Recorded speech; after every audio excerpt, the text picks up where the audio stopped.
With the co-convenor of Labor Friends of Israel, Mike Kelly. Mike, it's good to have you with us this morning. So I just want to get your reaction, first of all, to this breaking news that Canada plans to recognise Palestine after the UK and France have already done so. What's your reaction to all of that?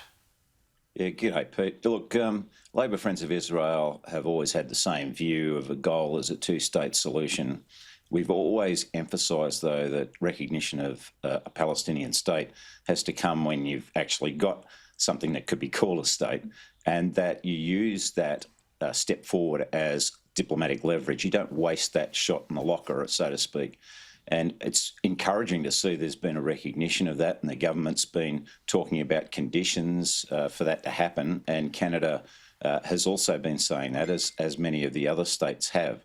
The issue is that it should not just be commitments. What has to happen is that there's actual outcomes and delivery of that, and it can't happen while this war is continuing. Hamas has to be eradicated, and that has to be one of the points of leverage here, that there won't be a recognition until Hamas lays down its arms, releases hostages, and that a thoroughgoing, reliable process is in place to achieve a resolution of the whole issue that relates to establishing a two-state solution with cast iron security guarantees for Israel after what they've experienced on the 7th of October. So would you be urging the Prime Minister to follow suit here and declare or resist? I would say pause this, continue to use it as a diplomatic lever to achieve the outcomes we all want. I mean, we don't want to rush to create a so-called Palestinian state that'll just be a mirror image of all the train wrecks we see right around the Middle East and North Africa, with the exception probably of Morocco. And so, we need those goals to be concrete. Once they're achieved, then you step forward on recognition. And it really should be part of a peace process that Israel's participating in. Otherwise, where does this take us? It just becomes a meaningless gesture.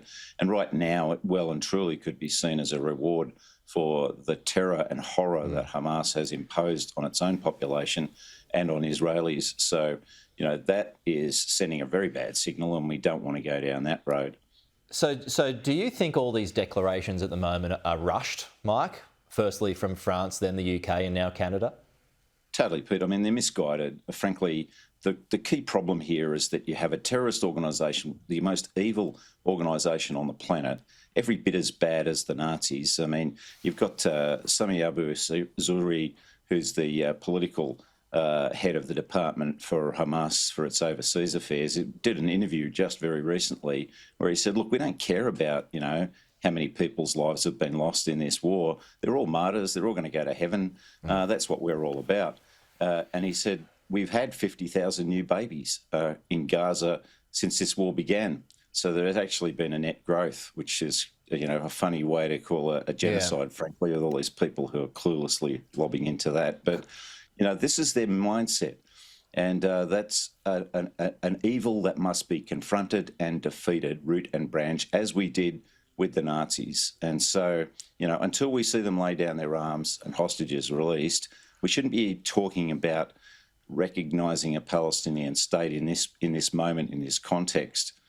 Instead, focus on the things that we need to do to produce a solution that will deliver on security for Palestinians and security for Israelis. I mean, I guess a reaction to all of that would be from folks who would argue that Israel needs to do more, first of all, to stop the famine and also to stop killing people, to stop killing civilians. Okay, Pete, so the first thing is there is no famine. The international organisation that's responsible for categorising situations as famines hasn't done that in relation to Gaza. Certainly there are food shortages, and that's mostly related to the way Hamas uses food as a weapon. It is looting relief supplies, using it as part of its new business model to sustain it because they're choked off from support from Iran and Qatar.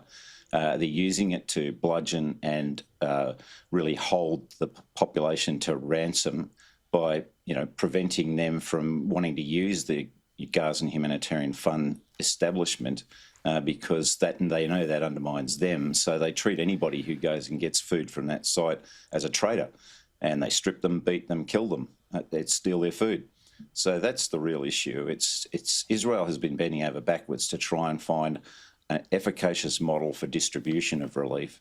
And that's part of Article 23 of the Fourth Geneva Convention, which says that a combatant power in these situations has every right to make sure that relief supplies are not falling into the hands of their enemy. So that's what they've been trying to do.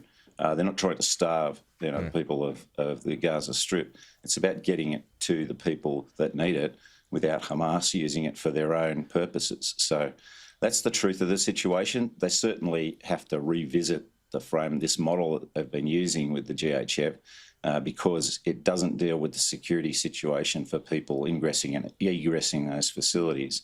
So they have to rethink that. And I know they are adjusting their thoughts now on how to make sure that food's getting out there as they try and defuse Hamas. But, people should be in no doubt that this is an incredibly evil organisation. They effectively have created a Hitler Youth-style regime, a Handmaid's Tale regime.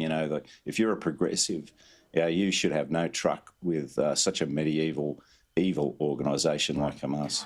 We'll have to leave it there, Mike, but appreciate your time this morning. That's Mike Kelly there, the co-convenor of Labor Friends of Israel. Thank you, Mike.